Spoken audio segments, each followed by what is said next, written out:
Fala pessoal, sejam bem-vindos a mais um vídeo. Eu me chamo Felipe Wood, sou analista CNPI. Se vocês puderem dar uma força, deixe seu gostei aí para ajudar a crescer o canal, que está bem no início. Se inscreve no canal também para aumentar o número de seguidores, para aumentar o alcance do nosso canal no YouTube e segue a nossa página no Instagram.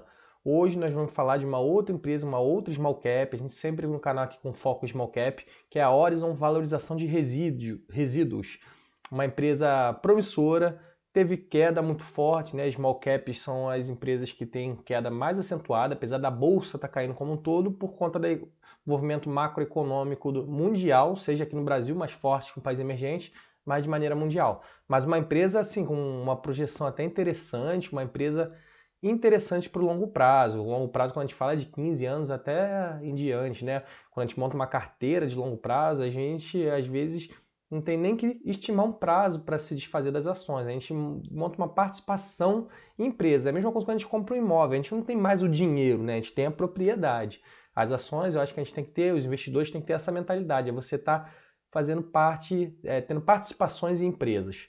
Então, vamos seguir, a gente vai ler a apresentação institucional do terceiro trimestre de 2021, que é uma apresentação falando um pouquinho da empresa, e o release de resultados do primeiro tri de 2022, que já foi divulgado. Então, vamos adiante. A empresa é a Horizon Valorização de Resíduos. Vamos ver aqui sobre a empresa.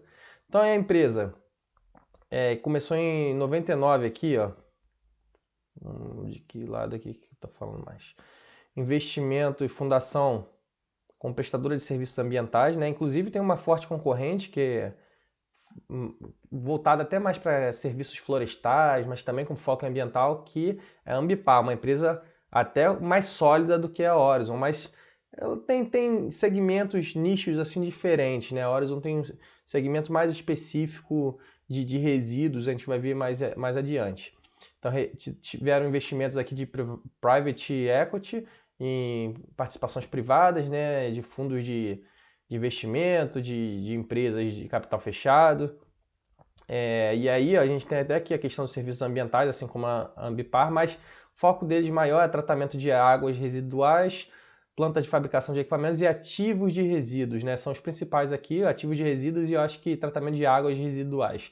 Não é exatamente o foco deles, assim como a Ambipar, a questão de serviço ambiental, né? E a Ambipar é uma empresa bem promissora também. Teve uma troca de controlador em 2013, então assim, fundada em 99, só 14 anos depois teve uma troca de controlador e aí teve um caso de turnaround, né? Às vezes a gente vê essa nomenclatura, a gente acha que é a empresa que está em recuperação judicial. Não, empresas que precisam ter uma mudança na sua postura, mudança na sua governança, mudança nos números financeiros. A gente tem empresas que estão indo muito mal. A Cielo é um caso recente, não é uma empresa de recuperação judicial, mas está muito mal. A Natura, até fiz um vídeo recente, também está indo muito mal. Então a Horizon ela teve uma mudança aqui mais ou menos em 2013, né, com essa mudança de estratégia, e teve venda de ativos. Normalmente empresas que estão indo mal, e principalmente empresas de recuperação judicial, o que tem que fazer? Renegociar dívidas, que às vezes está afogando o fluxo de caixa, e principalmente venda de ativos, que é algo até que a Oi está fazendo, né, vendas de ativos não estratégicos. E focar num núcleo, né, num core. E aí a Horizon fez isso, que aí começou a focar mais especificamente em ativos de resíduos e tratamentos de águas residuais, que a gente vai ver mais adiante. Mudança de controle e nova estratégia em 2018. Desenvolvimento de parcerias estratégicas, né, em relação à energia de biogás. Então são segmentos não tem tanto investimento aqui no Brasil. Melhora na eficiência de ativos estratégicos, fortalecimento da governança, crescimento, novo posicionamento e oportunidade, expansão, escalabilidade, aumento de rentabilidade, foco na valorização de resíduos, que é o principal foco deles agora. E aí o IPO em 2021, que dá uma força bastante forte para eles, através de aquisição de recursos, né? A empresa pode não estar girando com lucro ou estar fluxo de caixa muito baixo, mas com dinheiro em caixa você consegue se reforçar. Esse momento, às vezes a gente fala assim, pô, a gente está numa crise, inflação, pressiona as empresas pequenas, pressiona as small caps, que não dão lucro, ou dão prejuízo, ou dão lucro pequenininho, dão um fluxo de caixa bem pequenininho, de acordo com o regime de caixa. Mas a inflação alta, se a empresa tiver muito caixa, segurar nesse primeiro momento os investimentos e manter esse dinheiro em caixa, ela pode conseguir rentabilizar um pouquinho, né? Só não pode ser uma empresa que dá prejuízo fortíssimo, que aí realmente começa a ficar preocupante. Então a gente vê aqui a gestão de resíduos, que é o foco deles, o core deles agora, né? Serviço essencial para a sociedade, a partir de saneamento, quase interligado aí, saneamento de águas, presença regional, vida útil e longo prazo, média de 30 anos por unidade. Né? Então a gente vê aqui que é uma empresa de longo prazo, né? Transformando resíduos em matéria-prima renovável. E com essa questão de ESG daí, eu acho que vai ser algo pro futuro. Mas quando eu falo futuro, é longuíssimo prazo mesmo. Por isso que é uma empresa até interessante, mas de longo prazo. Volume de resíduos aqui, a gente viu que aumentou ao longo do tempo, né? Na verdade, aqui de 2012 para 2013 teve um crescimento bem mais amplo. Depois teve uma queda, oscilação forte. Mas em níveis gerais, agora em 2020, por pandemia, teve uma queda. Mas em níveis gerais, 15, 12, 10%, né? Um volume até maior do que de 2015 e 2016. Tinha caído aqui o volume de resíduos da companhia. Oscilando bastante, mas se manter nesse nível aqui de 15, de 10 a 15 e continuar crescendo, eu acho que é interessante. Mas aqui a gente vê que 2020 e 2021 teve uma quedinha também, volume de resíduos. A gente tem que ver se eles conseguem repassar algum preço, algum custo aí, mesmo com esse volume oscilando bastante. E aqui o crescimento do PIB, assim, do país também na mesma questão, por isso que a gente, Brasil, não se movimenta muito bem. Aqui, ó, cresce aqui em 2013, depois crescimento pífio, depois negativo, Brasil em recessão, aí crescimento aqui bem devagarinho, de novo aqui pandemia ocasionando essa queda, enfim. O país não anda, já é um segmento que não tem tantos investimentos e acaba sendo prejudicado mais ainda. Tratamento, destinação de resíduo final de resíduos sólidos, estação de transferência de resíduos, unidade de tratamento de perigosos, Belfor Roxo e Rio Bonito, Belfor Roxo, Rio de Janeiro, Rio Bonito também, e ecoparques. Então eles têm aí unidades de negócio para cada ramo nessa questão do transferência de resíduos, né? Para cada atividade específica da linha de negócio de tratamento e destinação final de resíduos sólidos. Energia ou biogás, que eles começaram a investir aqui, né? Projeto de energia e biogás, isso aqui deve demorar um pouquinho a ter resultado. Projeto de exploração e venda de biogás. Projeto de crédito de carbono, também está em voga, o pessoal falando muito de crédito de carbono. Então eles vêm investindo, mas isso daí não é a principal linha de negócio que dá resultado para a companhia. Beneficiamento de resíduos, unidade de beneficiamento de resíduos, então falando um pouquinho das unidades aqui, recuperação energética, ver aqui mais um pouquinho de engenharia ambiental, recuperação de áreas degradadas. Isso aqui pode ir até de encontro um pouquinho com a Ambipar, mas é um pouco diferente. Diagnóstico e monitoramento de área ambiental, isso aqui sim, relacionado à Ambipar, mas é sempre com foco em resíduos, né? Gerenciamento de resíduos, limpeza de tanques da indústria petrolífera. Então aqui com ciclo de commodities em alta, talvez poderia ser um nicho interessante, a empresa tentando diversificar seus serviços. Atuação exclusiva na fase final da cadeia de tratamento de resíduos. Isso daqui que diferencia mais da Ambipar, né? Que a Ambipar, ela tem diversas empresas que eles adquiriram. E aí a gente vê aqui, investimento. Empresa bem pequenininha ainda, promissora, mas bem pequenininha, foco no Rio de Janeiro. E aqui um ecoparque na Paraíba. E em Pernambuco também um outro ecoparque e uma unidade de triagem mecanizada, né? Mecanizada. No Rio de Janeiro é o foco principal, que tem outras unidades, né? Beneficiamento de resíduos, unidade de incineração, estação de tratamento de transferência de resíduos e 3 ecoparques. Vê Belfor Roxo e Rio Bonito. Mas é uma empresa que tem ainda espaço para crescimento bem amplo. A gente vê aqui pouquíssimos ecoparques, pouquíssimas unidades, enfim. E falando também de Barra Mansa, né? Não tinha falado anteriormente. Plantas operacionais, um ecoparque em Barra Mansa. Prazo de concessão longo, então eles também têm esses prazos aqui de concessão, até tornam uma estabilidade na receita. O volume não está crescendo, né? A gente viu que está oscilando muito, mas eles têm contratos longos, de 2000 a 2034, que de 2011 a 2031. Aqui é a planta privada, em Belfor Roxo, plantas deles, né? Jardim Gramacho também fica no Rio de Janeiro, em Caxias. Aqui em Nova Iguaçu, que estão tudo no Rio de Janeiro, né? Magé, planta privada e São Gonçalo. Isso daqui, concessão até 2030. Então, eles vêm pegando essas concessões também governamentais. Então, se eles começarem, de repente, esse marco do saneamento, eu não sei se fala exatamente sobre isso, né? A gente viu muito pessoal falando sobre concessões, contratos de concessões de empresas de tratamento de água, né? Sanepar, SEDAI, né? Que é a empresa agora que a Itaúsa investiu, a EJA. e de repente a Horizon com esse marco de saneamento também consegue pegar novas concessões, pode ser um marco de oportunidade da companhia. Aqui falando das unidades, aqui falou do Rio de Janeiro, as unidades de Paraíba e Pernambuco, um ecoparque privado, né, aterro privado em Pernambuco, e aqui em Paraíba é uma concessão também. Essa daqui já está para acabar, então é um alerta aí para acompanhar os investidores, ver se eles vão conseguir renovar essa concessão ou se vão investir em outro local. Diferencial competitivo, você consegue dar um zoom aqui, né?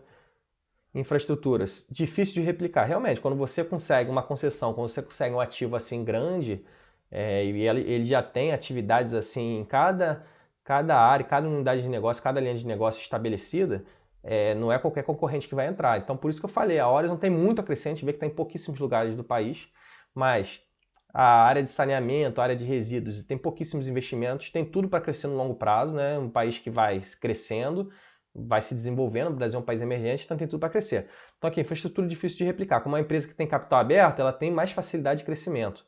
5 a 10 anos para construir nova infra e baixa disponibilidade de novas áreas. Então ela já está na frente aqui porque ela já tem algumas áreas privadas e alguns contratos de concessões de longo prazo. Vamos ver se eles vão conseguir expandir. Prazo de concessão longos, isso daqui torna estável, né, o contrato da empresa, a receita. Concessão regional limitada, profunda burocracia. Como ele já tem entrado em alguns lugares, de repente eles conseguem novos contratos. Intel é pioneira, ele já parece que tem uma parceria, né? Know-how, técnico de alta complexidade como diferenciador, gestão de bancos de lixo, blindando os players já imersos no setor. Então não é qualquer um que consegue entrar, e a Horizon talvez com esse IPO aí, se começar a alavancar seu fluxo de caixa operacional também, operacionalmente crescendo, a empresa pode até adquirir novas aquisições, né, de empresas que operam na área também, ou empresas que estão abaixo dela talvez. Aqui falando, né, energia e biogás, que eles começaram a investir. Crédito de carbono também, que está em voga. Reciclagem eles já vinham fazendo. Crédito de reciclagem, processamento de resíduos. E WTE, não sei exatamente o que é, né? Mas vai ser uma nomenclatura aí da área. Barreiras elevadas para novos entrantes. Governança corporativa, falando da participação acionária. Tem bastante free float aqui, para quem se preocupa com essa questão da governança. Tem um free float alto. 52% da Inova Participações, Inovatec. Spectra Portinari aqui 9,8% e Távola Capital, né, um fundo de investimento 6,9%. Tem um float aqui bem alto para pequenos investidores. E falando aqui quanto que eles arrecadaram, né? Eles inclusive tiveram aqui 544 milhões em 2020, dezembro, e é isso. E 844 milhões em 2021, de novas ações emitidas.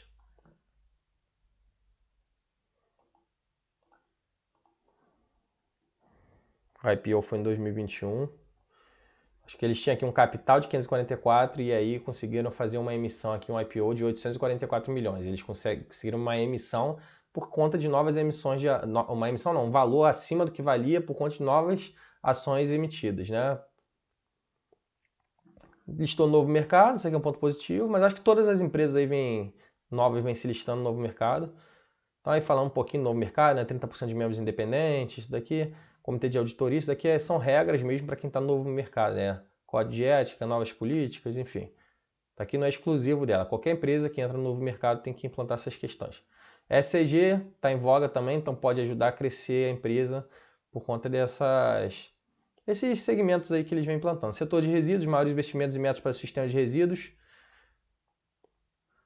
Falando de estrutura regulatória do saneamento, então assim, por isso que eu falei do marco do saneamento pode impulsionar esse setor. Todos os mais de 3 mil lixões abertos deveriam ser fechados até 2024. Então assim, eles reciclando, né, realizando esse produto aqui, ó, recuperação de 50% do resíduo até 2040, mais de 60% de biogás gerado com reutilização de energia até 2040, 1 gigawatt de capacidade adicional, aqui é de energia, o waste to energy, né, desperdício gerando para energia, né, até 2040. Segundo o novo marco regulatório do setor, que eu falei, marco do saneamento, o volume destinado a lixão aberto a aterro não deve representar mais de 30 milhões de toneladas de resíduos adicionais. Não acho que no Brasil vai ser de uma hora para outra, a gente vê aqui, mas vem reduzindo a questão de lixões abertos e aterros não controlados, ó, 2010, reduzindo em 2018 e agora 2024. Por quê? Por conta desses investimentos no setor, aterro sanitário aumentando. Mas no longuíssimo prazo a empresa tende a se beneficiar sim, porque o país crescendo, um país que cresce tem que investir nesse segmento também. Aí falando aqui dos países desenvolvidos, né, tu vê a diferença, né? Geração de resíduos per capita. Mais de 79 milhões de toneladas de volume brasileiro de produção de resíduos sólidos ao ano. Geração de resíduos per capita de pessoa, né? Os países maiores também geram mais. Aí falando aqui dos Estados Unidos e tal, Brasil também. Porém, resíduo reciclado. Tu vê aqui que o Brasil está lá embaixo, né? Comparado aqui com os Estados Unidos. E aí isso daqui é um desafio, mas também é uma situação aí que a empresa pode se beneficiar para crescer. Tu vê aí comparado aí com o país desenvolvido, da Europa, até na América Latina a gente vê que a gente está atrás, né? Oportunidade de crescimento, extraindo valor do lixo, a gente vê aqui a questão de geração de energia, reciclar, desenvolvimento de plantas de energia, de biogás, início de operações de novos aterros sanitários. Então, é o que eu falei, ó, eles podem investir em novos contratos de concessão, investimento em aterros privados também, ou aquisições. Já está até falando forte de crescimento orgânico. Então, eles não, até agora não falaram aqui de aquisições, mas eu acho que talvez sim. Unidade de triagem mecanizada, alto potencial de receita com clientes procurando contratos de longo prazo. Geralmente esses contratos devem ser de longo prazo, isso daqui pode tornar mais estável a receita da companhia. Fonte de energia renovável, monetização de créditos, grandes vantagens no futuro do setor. Processamento futuro de sucata.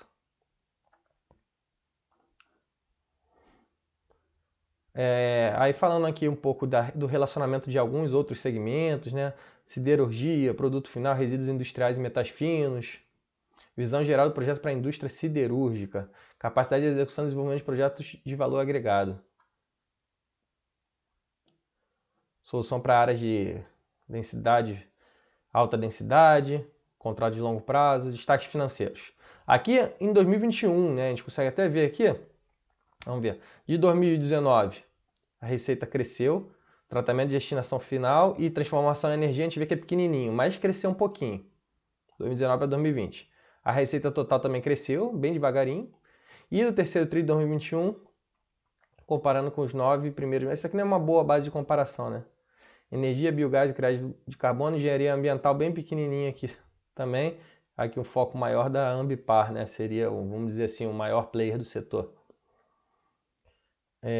Nos 9 primeiros meses aqui a gente viu, depois a gente vai ver aqui no primeiro tri de 2022 o que é que fala. Acho que aqui não é uma boa base de comparação não. EBITDA 2019 cresceu bastante para 2020, uma margem bem forte. E em relação ao valor nominal também cresceu bem, ó. Aqui deu uma patinada nos 9 primeiros meses de 2021. Dívida, eles fizeram IPO, conseguiram cair aqui o patamar que estava bem alto de alavancagem. E uma boa parte para ser quitada agora em 2022, então tem que ficar atento aí a essa questão. E outra parte de 2023, tem que ver se a empresa está girando bem aí nos próximos anos. 2024 e assim sucessivamente. Então a empresa, ano a ano, uma empresa tem que ser acompanhada porque tem um endividamento forte para ser quitado. De 2026 em diante tem um valor proporcionalmente aí mais baixo. Vamos ver aqui no release do primeiro tri de 2022, o que a gente vê aqui de interessante da Horizon.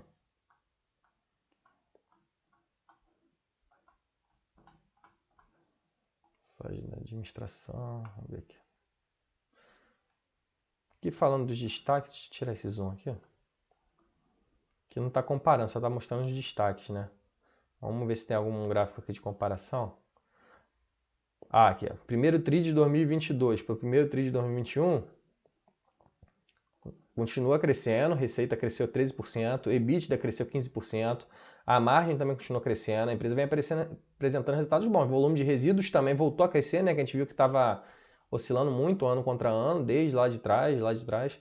Crédito de carbono, energia renovável, então a empresa vem conseguindo crescer nos setores assim, de diversificação da receita, volume de biogás também.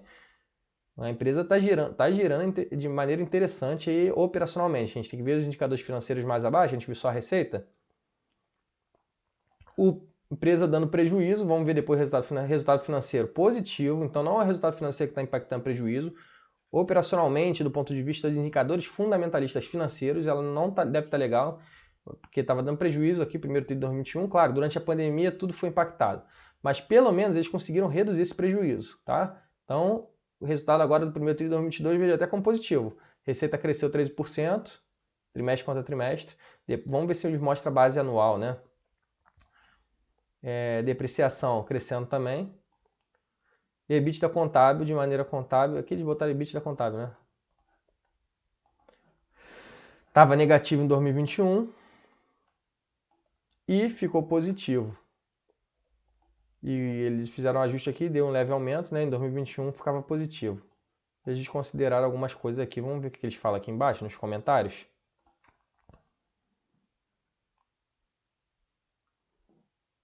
Aumenta o volume de resíduos, impulsionou a receita, isso é claro, e também conseguiram reajustar o preço, né? Repasse de preço. Companhia apresentou um EBITDA de 28 milhões, um crescimento. O que impactou para esse resultado? Antes do resultado financeiro, no ano passado já estava negativo. Eles tiveram crescimento do lucro bruto, então realmente isso aqui a gente vê que teve um repasse de preço, porque senão a empresa, a receita cresceu 13%, mas o lucro bruto cresceu muito mais. Conseguiram controlar o CPV e repassaram o preço aqui que impulsionou a receita. Então, um ponto positivo para a gestão, conseguiu ter uma margem bruta ampliada aí. Provavelmente, a gente está vendo o lucro bruto, está vendo a margem bruta aqui, tem que calcular. Ano passado o EBIT negativo, então operacionalmente, despesas operacionais estavam impactando forte aqui. Esse ano já ficou positivo. Mas o resultado financeiro, eu falei que estava positivo lá, na verdade o resultado financeiro, as dívidas, os juros que estão impactando aqui para prejuízo, né? Então eles tiveram um resultado financeiro, porque lá não estava com parênteses, a gente não viu que era negativo, né? Mas esse resultado financeiro que está tornando prejuízo. Mas como eles melhoraram aqui do ponto de vista operacional, do ponto de vista de margem bruta, eles conseguiram reduzir esse prejuízo de um trimestre para o outro. A gente viu que essa dívida está bem forte ano contra ano, então a gente tem que continuar acompanhando de maneira anual, de maneira trimestral talvez, né, para ver se a empresa está conseguindo reportar bons resultados, porque ela vai ser fortemente impactada nessa questão aqui do resultado líquido, se não quitar esse endividamento, até 2026. Então é uma empresa que vai demorar a apresentar lucro consistente aí. Ver se tem mais alguma coisa aqui. Falando sobre as principais unidades de negócio da companhia. Eles fizeram algumas aquisições, ó, a gente vê aqui em 2022, ó, 5 ecoparques, né, na apresentação não vinha falando, vinha bem menos, ó, dezembro de 2021, questão aqui do resíduo tratado, Cuiabá em fevereiro de 2022, então eles vêm investindo, unidade de tratamento, aterros, mais 6, companhia após aquisições, mais 12 unidades, né, aumentou consideravelmente resíduos coletados, geração de biogás também, por conta dessas unidades, geração de crédito de carbono também, e plantas de beneficiamento de resíduos também. Então a gente vê que a empresa vem investindo bem, essa dívida daí vai impactar bastante até 2026, possivelmente, né? A gente viu lá que a dívida é bastante diluída aí ano a ano, então vai afetando o resultado financeiro da companhia. Mas ela vem operacionalmente, do ponto de vista da gestão administrativa, né? Do ponto de vista das unidades de negócio, ela vem cumprindo um bom papel de gestão. E do ponto de vista do repasse de preço, do crescimento de receita, do controle do custo dos produtos vendidos, né, dos insumos comprados que impactam na margem bruta, a empresa conseguiu ter uma melhora substancial nesse ano em relação ao ano passado, né, no primeiro trimestre de 2022 em relação ao primeiro trimestre de 2021. Então, o resultado eu achei bom, resultado bom, tá? O endividamento faz parte do negócio dela. Aqui falando mais do volume de resíduo, aumentou, captação de biogás também, geração de energia, crédito de carbono, isso daqui já está no destaque, né? O resultado financeiro consolidado, aqui a gente vê, ó, primeiro trimestre de 2021 contra o primeiro trimestre de 2022. Aumentou bastante.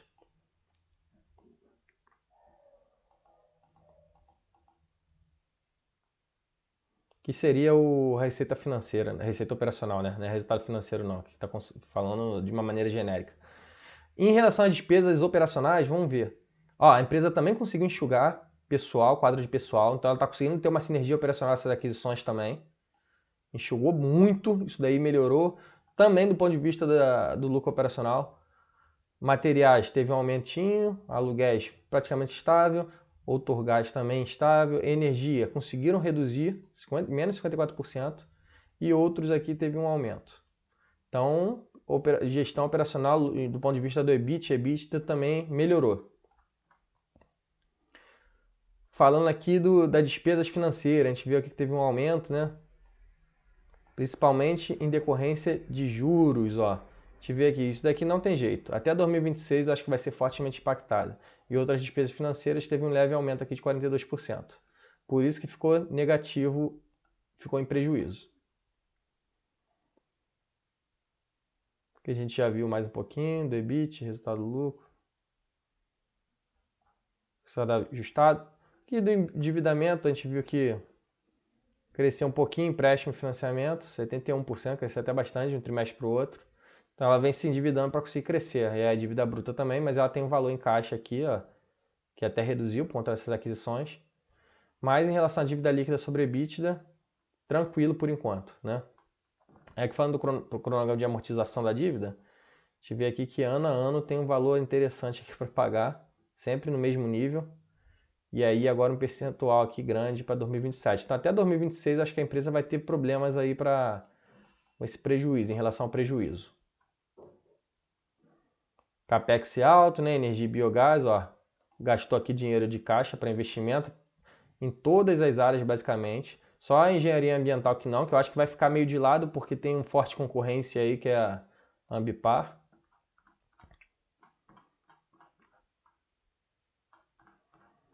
Acho que basicamente é isso daí, pessoal. No geral, eu achei o resultado bom da Horizon. Ela melhorou a receita, cresceu a receita em volume em todos os seus nichos de negócio, conseguiu repasse de preço, conseguiu controlar custos de produtos vendidos, reduziu suas despesas operacionais e do ponto de vista da gestão administrativa, quando a gente olha para as linhas de negócio, a gente vê que a empresa está fazendo aquisições, comprando terrenos privados, talvez vão ter novas concessões no futuro, então a empresa vem rodando bem. Só que o resultado financeiro impacta muito esse endividamento, faz parte do negócio da empresa, a empresa se endividou, vem se endividando para conseguir esse crescimento no setor bem promissor, mas que deve demorar a ter resultado no longo prazo no Brasil, por ser um país emergente, mas que é o futuro de qualquer país, né? Investimento no saneamento. E a gente viu que a Horizon tem lugares pontuais, Rio de Janeiro, Pernambuco, agora veio fazendo algumas aquisições, deve crescer muito ao longo do tempo. Então é natural ela dar prejuízo, mas ela já reduziu o prejuízo em relação ao ano anterior. Então achei o resultado bom da Horizon, acho ela bem promissora, mas é uma empresa que você tem que ter paciência. Vão demorar muitos anos para ter resultados realmente sólidos, né? Mas achei uma empresa boa e com resultado bom e com uma postura bem interessante. Se vocês ficarem com uma dúvida, comenta embaixo, deixe seu gostei aí, ajuda o nosso canal a crescer que está no início, se inscreve no canal também para dar uma força pra gente. Beleza? Forte abraço!